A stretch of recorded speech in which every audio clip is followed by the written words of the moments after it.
Hi, David. Hi, Nat. How are you again? Oh, sorry. Cheers. What's in your cup? Tea. Are you working from home? That's what the mess is behind me. We could have had a messy office. It is a messy office. It's a messy home office.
Good afternoon, ladies and gentlemen. I hope that everybody can hear me. Now, we're here this afternoon to consider matter 7B. Now, I think a large number of people, if not everybody, has been in sessions before. If not, could you just make yourself known to me? I will go through the introductory bits. It's just how far I go in terms of any introductions. So could you just raise your hands if you haven't been to a session before or haven't watched it before and don't know the format? Right.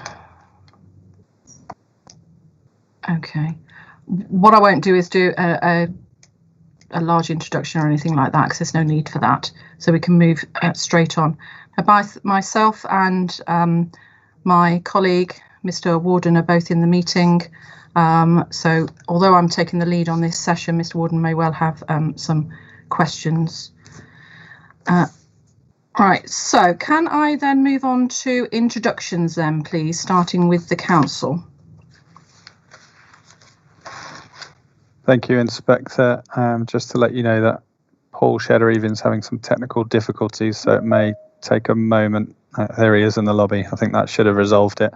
Okay. On behalf of the council, we have Paul Shedder-Even, myself, Phil Drain, Director of Planning and Economy, and Jonathan Quilter, Strategic Planning Manager. There may well also, as I think Paul reminded this morning, others on the call joining remotely in case we need. Okay, thank you.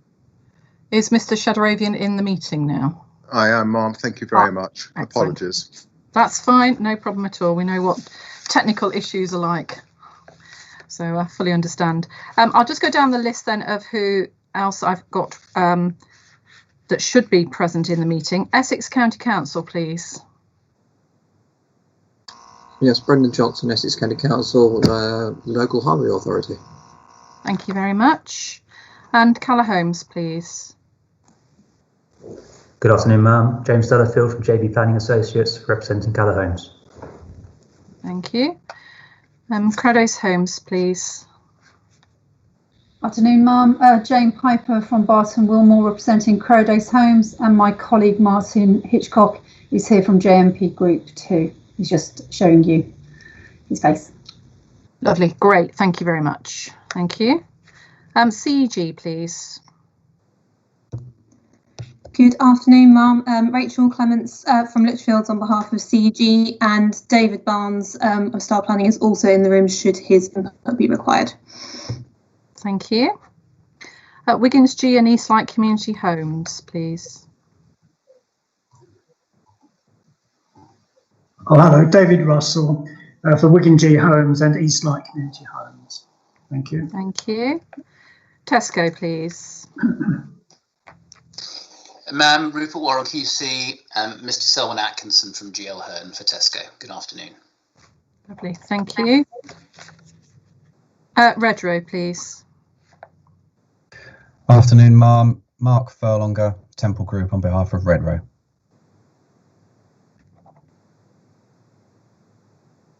Thank you. Mr. Fleming, please. Hello, yes, it's Simon Fleming. I've got an interest in site 178. Thank you.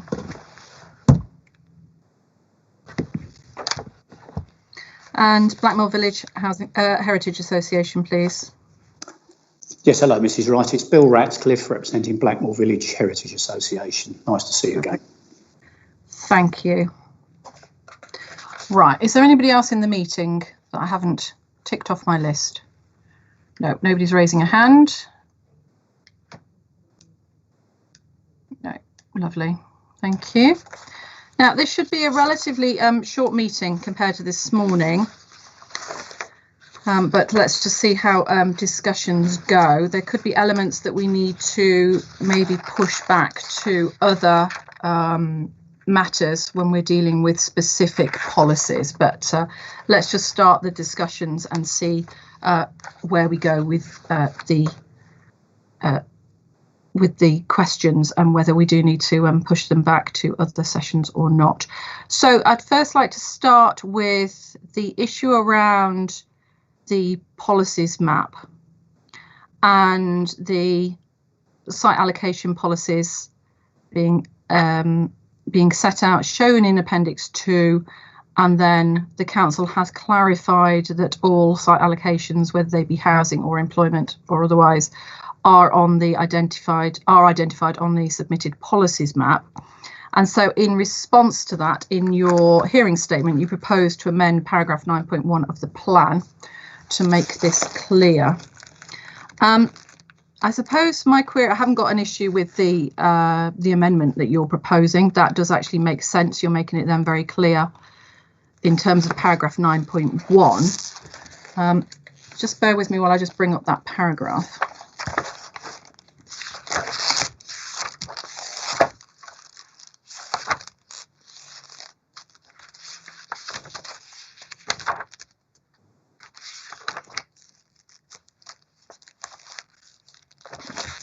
Because it relates to all site allocations, doesn't it? It's not just housing. That relates to Chapter 9, relates to all allocations, doesn't it? If the council can just confirm that. Just checking, Mark. I think it does. I think so. But,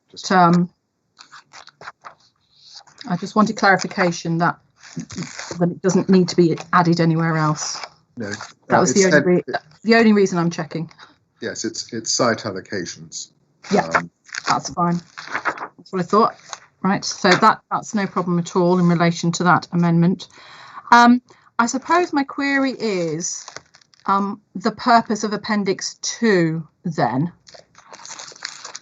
when all of the sites are on the policies map, and then whether there are any, whether you can confirm categorically that the site boundaries are exactly the same and that there are no anomalies or any errors or anything on there in relation to what's shown in the Appendix 2 and then what's shown on the policies map. I'm just trying to decide what's the purpose of this. For consultation purposes, I can imagine there was a purpose for Annex 2, for Appendix 2. But for the proposed adoption of the plan, should we recommend that? Can the council just explain the purpose of Appendix 2 when you've got a policies map? Please. I think thanks, Paul. Thank you, Inspector. I think Appendix 2 is there on the basis of when the document was produced and published, as you say, as a consultation document, and at that time without an accompanying policies map. So it may well be something that we were just thinking about could be either not included, in other words, taken away as an appendix here, or indeed maps shown of the sites where the policies are. So within the document itself, next to the policy, it may be a clearer way of just distinguishing exactly the map boundaries, the boundaries at a sort of scale that's easier to read compared to the overall policies map. But in terms of your initial question, it's certainly our knowledge that the boundaries should be the same. And indeed, in terms of the Greenbelt sites where we've looked at those boundaries and provided the additional note, the intention was just to make sure that we've got those boundaries accurately reflected. Okay, thank you. Can I add my penny's worth as well, Mom? Please do. I think we need to see how detailed and easy to read the policies map is going to be, because some of these boundaries are quite detailed in terms of their movement and alignment. And I think we need to be absolutely sure, given the fact that we're looking at Greenbelt sites as well, that they are accurately represented and can be accurately ascertained from the policies map. It strikes me as being important, given the importance you've placed actually on accurately identifying these boundaries for that. Absolutely. It's whether, I know that the council hasn't done it this way, but other councils have produced inset maps, etc., which form part of the policies map, and done it that way, which then obviously makes it easier to read the plans, etc. So accuracy. Shall I leave it with the council to consider? Please, ma'am, if you would do that. That's okay. As I said, it's not necessary, as long as they are accurate. There's not necessarily an issue having these plans in the plan, although the purpose of them is not quite clear, because there is additional evidence written in there about the net developable area, the gross area, the size, and you've got all of the delivery forecasting information. So obviously all of that would have to be changed for some of the sites as we start to look at. Yeah. So it's whether it's actually easier for that just to be out of the plan rather than actually going through all main modifications for those plans. So if I leave it with the council, if you can consider that and come back to us, we'll give some dates probably later in the week for when we want additional information, or as and when you can provide it over the coming weeks. We'll lay that out in a little bit more detail. So thank you for that. Mr. Fleming, you have your hand up. I do, thank you. Your comments, please. Yes, we did spot a drafting error relating to R19, which we reported in our document G7AS. I've also spotted it also repeats on the composite map. It just includes the school playing fields in it. So can you just explain what the error that you've noticed? The Endeavour school playing fields in between site 178 and the railway line has been shown as included in the housing land. Included in the R19 allocation? Yes. Okay. I don't think it's supposed to be, but... Okay, if I can have a response. Thank you. I think the council's just checking that. I can just clarify that, and obviously I think this point's been picked up in the relevant hearing session for the Shenfield on Friday, but happy to go through that now. In terms of there is a deliberate drawing of that boundary. The reason being is because without that, then the effective current designation of protected urban open space, which is proposed to be removed, would obviously not be removed by having that boundary not covering that area. Also bearing in mind that the Endeavour school is part of the proposals they have to expand would require them to build upon that land. So without that being removed, it would obviously create a barrier to bringing that forwards. But obviously, if that's a more detailed matter, we're happy to go through that at the relevant session. We can go through that in more detail on R19. Yes. Sure. Thank you. Thank you, Mr. Fleming, for highlighting that. Any other queries on question 72? No, I can't see any hands up. Okay, thank you. So moving on to question 73, I've got a couple of participants who have raised queries about this one. And the reason for our questioning is really the consistency and ensuring that it's made clear within the plan as to when affordable housing should or should not be applied to sites. And there are some sites that obviously, in terms of the site allocations, that do include that provision for affordable housing specifically as a requirement within the policies, but others that do not, but the policy HPO 5 would still apply.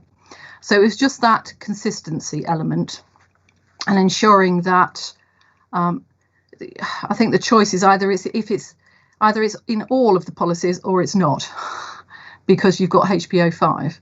So it's just trying to get some understanding or some reasoning as to why it's included in some policies but not others, unless there is a specific reason why it shouldn't be included within certain sites. But if so, then that needs to be very clear within the supporting text reasoning. So could the council just explain their approach in relation to the provision of affordable housing on site allocation, on relevant site allocations, obviously? Please. Thank you, Inspector. I think, in honesty, I think it's a drafting issue in terms of how those policies have been drafted originally. I think we're happy to have them on. I think effectively it does apply to all of them. Obviously, as you say, HPO 5 would apply to all sites, and there's no reason for any particular site to be singled out. I think in terms of our view, if it's appropriate for HPO 5 to cover that and not be specifically mentioned, then we can. I think we could remove those from the relevant policies that it comes under. I think on the basis, obviously, that the policies for the majority of them obviously say provision for around X number of new homes of mixed size and type. That would obviously allude to affordable housing. Some of those do go on to say including affordable housing, but in effect, HPO 5 would still apply. So I think we can avoid that duplication if that's necessary to make those policies in particular sound more effective. Thank you for that. Mark, what I will do is I'll go through the allocations to make sure that there are no derogations, if you like, from that standard set by SPO4, by that policy. If there are not, then there's no reason to include the specific requirement in each of the allocations.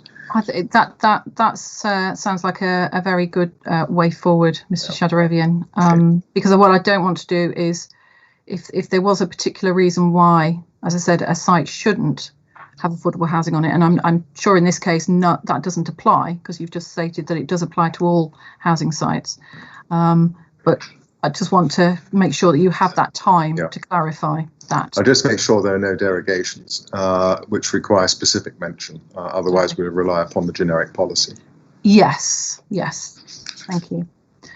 Now, can I put some of the participants in who have highlighted this? Calla Holmes, you raised this as an issue, but you're saying that if it's not necessary to include in every policy, but is there anything further you wish to say to add to your comments that you've made on this particular point? Not really, ma'am, but we're happy for it to be left out of the policy, given that HPO 5 would apply at the application stage. The plan should be read as a whole. We're comfortable with what we said in our hearing statement. Okay, thank you, Mr. Delafield. And Mr. Russell from Wiggins G and Eastlight Community Homes, you don't have any issues in relation to HPO 5, which obviously we're not discussing here in that sense. But you do have an issue, or you've raised an issue in relation to viability or feasibility. Can you just explain what this means in terms of the site allocations and this general issue that's been raised about the provision of affordable housing within site allocations and how that sits in there? Could you just explain your particular concern so that I can understand it? Well, my particular concern is the fact that, as I say, the provisions of policy HPO 5 does seem sufficient in themselves. However, when it comes to viability on the site, from practical point of view, the landowners expect a certain return, the developers expect a certain profit, and in a number of instances, the viability of developing the sites has been questioned, and quite often the number of or the percentage of affordable housing has been far less than 35%. In a lot of instances, it's sort of 15 to 20. It's a question of making sure that this figure is adhered to, or if other sites are allocated as exception sites solely for affordable housing, and maybe a bit of self-build at the same time. Thank you. Obviously, we have had a session on policy HPO 5 in relation to affordable housing in week 1. We will be looking at deliverability and viability of each site allocation as it comes up, and that will obviously be looking at and we have a general discussion on viability at the end as well under matter 14, and under those relevant sessions we will be having discussions on that, and that will obviously bring forward, we will have discussions about the deliverability of affordable housing as part of that, of those discussions. So I don't think there's any need to discuss anything further now. Okay, thank you. Mr. Warden, you wanted to ask a question? Just to make a point that when we did discuss this back in December, and I think the council has put forward some wording in relation to policy HPO 5 suggested changes, which deals with this point that was very similar to a point that was raised earlier, to clarify the issue about viability applying So perhaps Mr. Russell might like to just have a look at that suggested change, which is on the website. Thank you for that. Always good for it to just double check those. Anything else on question 73 that anybody wants to raise? No. Can we move on to question 74? Now, this one's a bit more convoluted in that reference is made to other policies.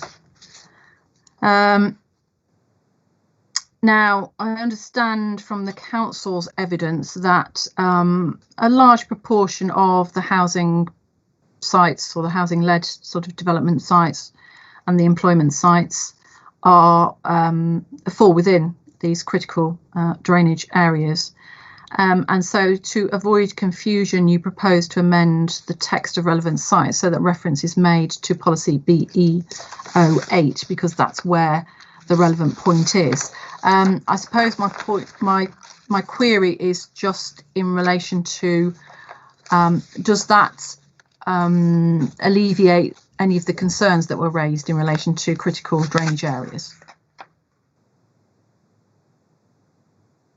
Ensuring reference is made to policy BE08, or was there specific requirements to put them into the policies themselves, or not requirements, a particular suggestion to put them into the policies themselves? Can the council just clarify that point for me?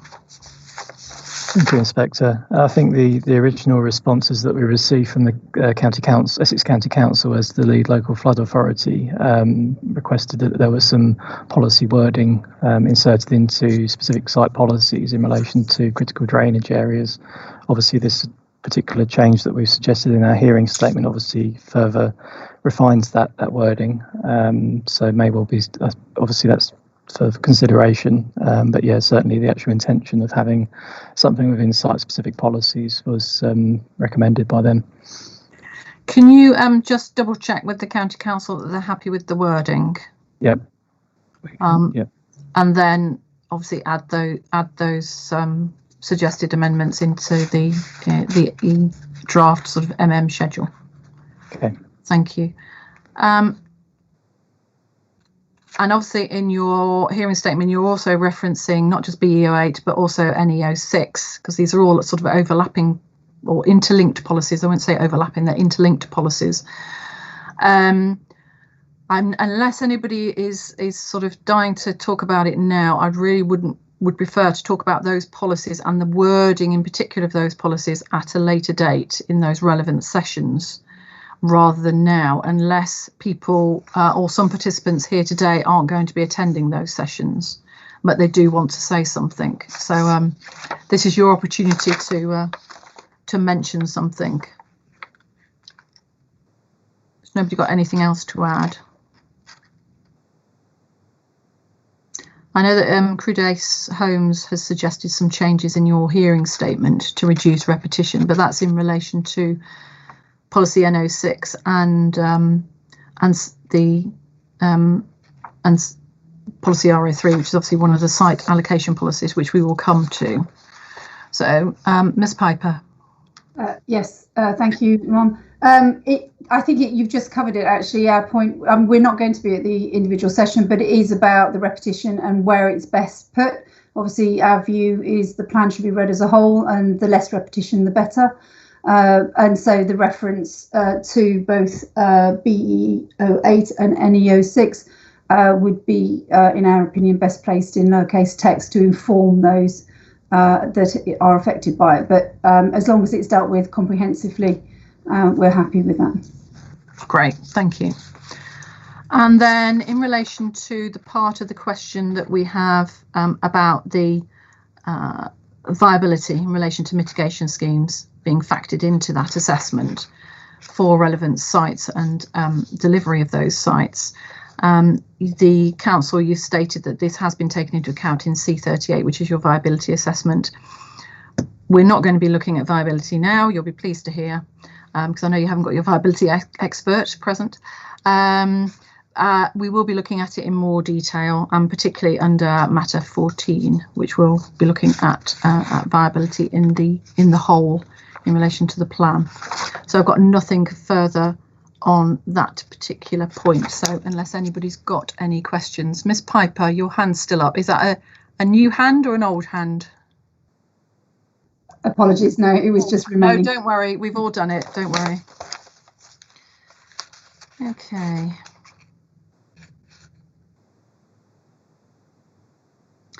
So if the council can just look at the, again, this is sort of thinking ahead, ready for the next sessions. The council can just look at the hearing statements from some of the participants to just ensure that they've taken on board or can consider the proposed suggested modifications that are put forward, particularly in relation to NE06, and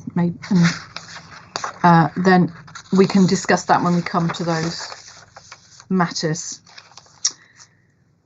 Okay, so if we move on then, if nobody's got anything further, question 75.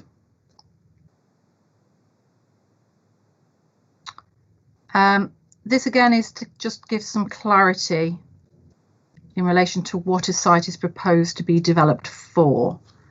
So, and council, you propose an amendment in your hearing statement, which we see no particular issue with that, and it certainly would provide some clarity to ensure that all persons reading the plan understand what is and isn't being allocated within those sites. It's particularly relevant if a site is not. It's important, for instance, to highlight that there is retail development on a site, particularly if there isn't a specific floor space being provided, etc. It may not be entirely clear. So setting out that it's mixed use development, etc., makes that a little bit clearer. So thank you for that. Has anybody got any questions on that or any comments? Obviously, these are. Whoops, I will come to you, Ms. Clements, in a moment.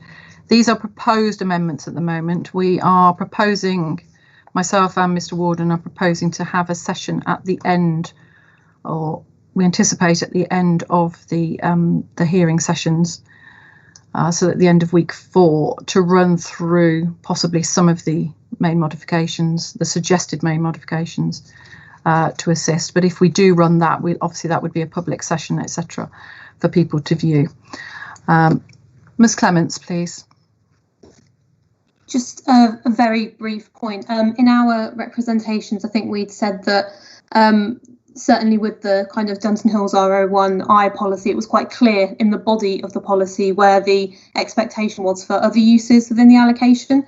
But we have seen the council's hearing statement, and we're happy with the term residential led. It clarifies the situation. We were happy with it before, and we're happy with it now. So just to confirm, thank you. Okay. Okay, thank you.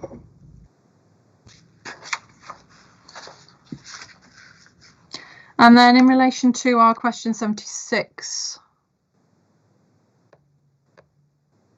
this is about the supporting text setting out other requirements and ensuring that these requirements are justified and whether they need to be either specifically set out in the policies or they're included in other policies, whether reference needs to be made or not made to other policies, because obviously the plan is read as a whole.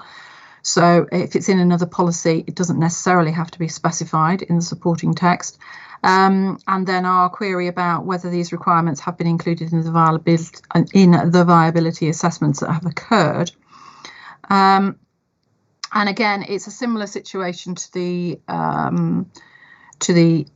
housing allocation the affordable housing aspect in relation to whether it should be in the policy, not in the policy, whether it needs to be set out in the supporting text or just reliant upon HPO5. This is a similar area in relation to your existing transport policies that are in there. So, and the council, you say that these are covered by, in particular, BE16, and you propose to make this clear within your hearing statement. Anybody have any particular queries or comments that they wish to make on that? Obviously, we'll be coming back to a lot of these policies later on, but what we wanted to do at the beginning was to try, because what we were trying to do is not have these discussions on every single site, which is why we were having the discussion now. So if there is a proposed change, then it just reduces the amount we have to talk about on each particular site. So does anybody have any questions? I've got 2 hands up first. So Ms. Clements?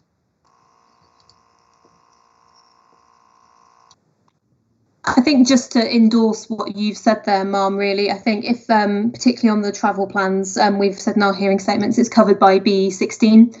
So the need for repetition, particularly when it's not in the policy but in the supporting text, is, probably not necessary. So if for the sake of clarity, it might be that the policies for the allocations focus more on the strategic elements rather than rehearsing more development control points which appear elsewhere in the plan.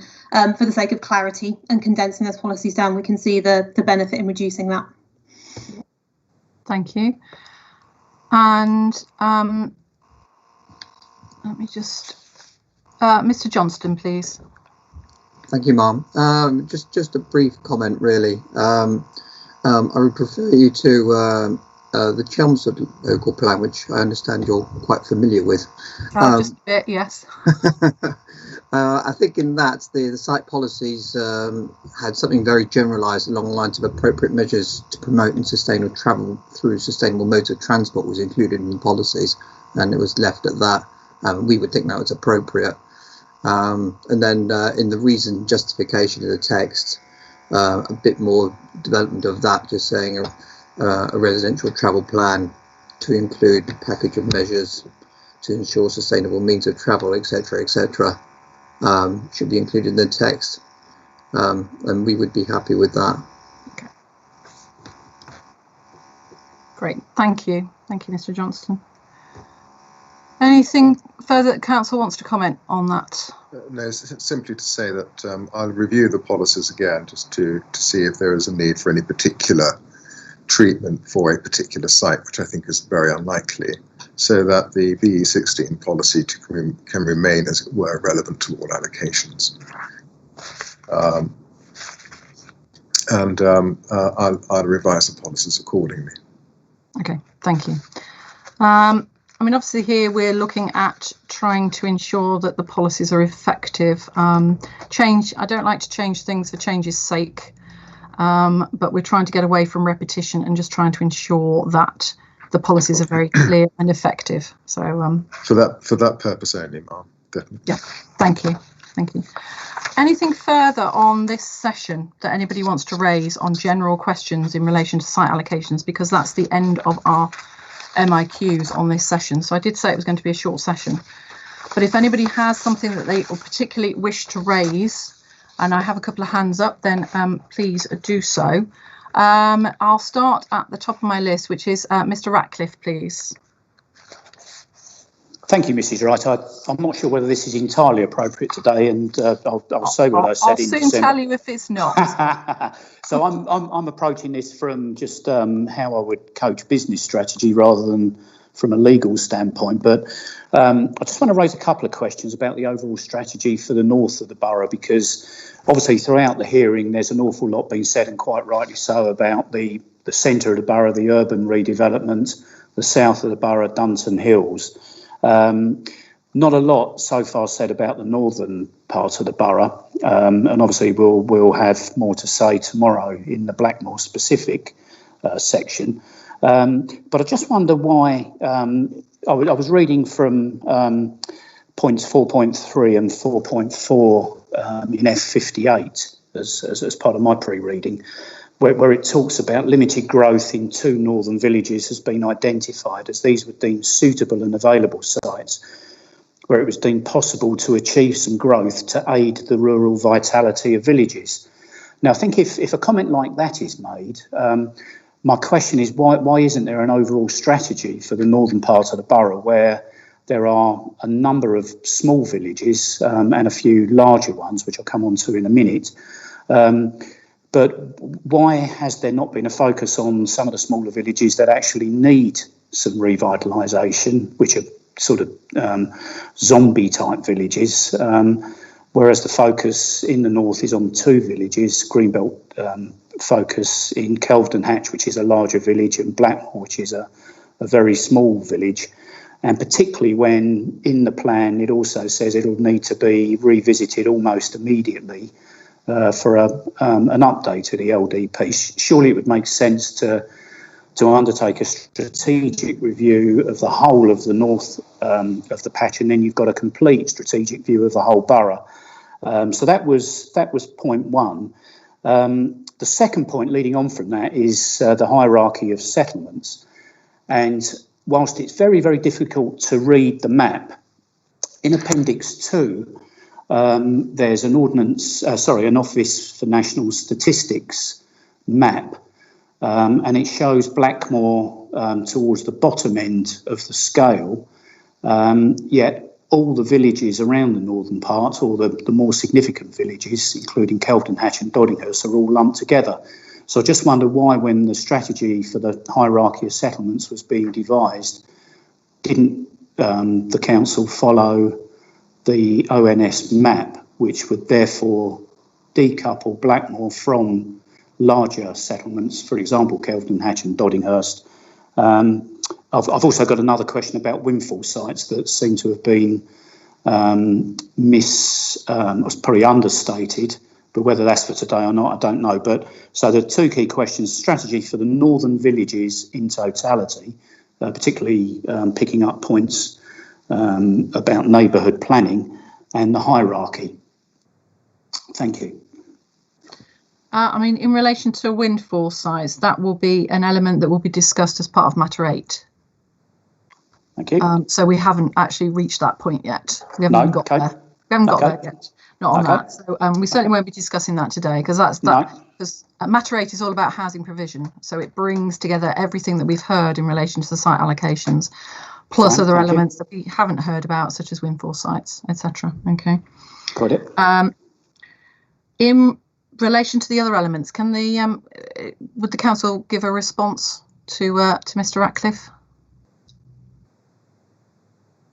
without going too specifically into any site allocation details, because obviously we're discussing that tomorrow, and we may end up coming back to this element, talking about the settlement hierarchy in that tomorrow as well. But if you can just respond on the points that Mr. Ratcliffe raised.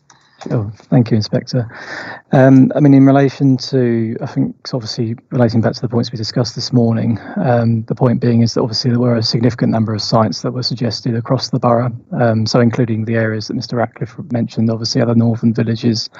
And through that process, in terms of the site selection or the site assessment process, obviously there were sites within those locations which were looked at, but ultimately didn't come through the process as being identified as suitable locations for various reasons. Obviously not necessarily going into detail on individual sites, but I think it's fair to say that we have tried to explore all options when it comes to development. Obviously, the strategy, the principal focus is the transport corridors, but also recognising that the village locations have opportunity for growth as well. And I expect, obviously, the more detailed discussions on that we can go into on the relevant sessions for the Blackmore and Kelvedon and Hatch sites that we're discussing tomorrow.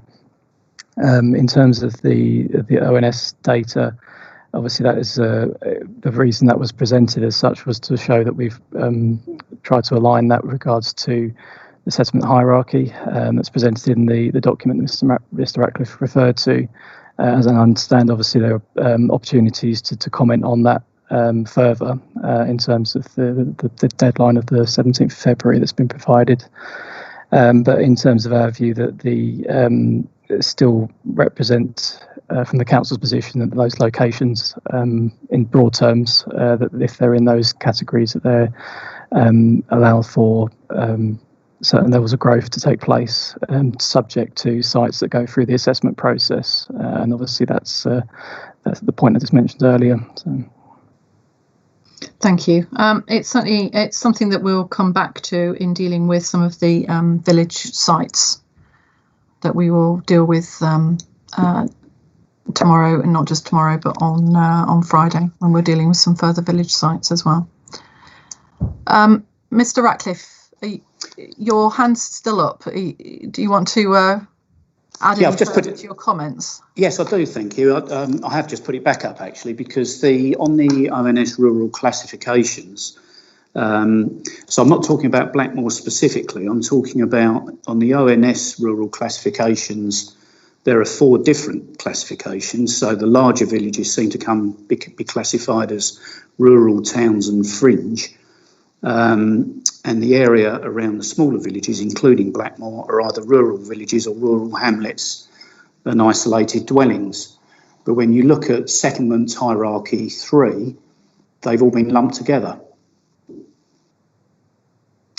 So there's a disconnect between the Brentwood Council's settlement hierarchy and the ONS rural classifications. And I think it's a fairly fundamental point, not just for Blackmore, but for the construction of the strategy of the plan. Thank you, Mr. Ratcliffe. Council response?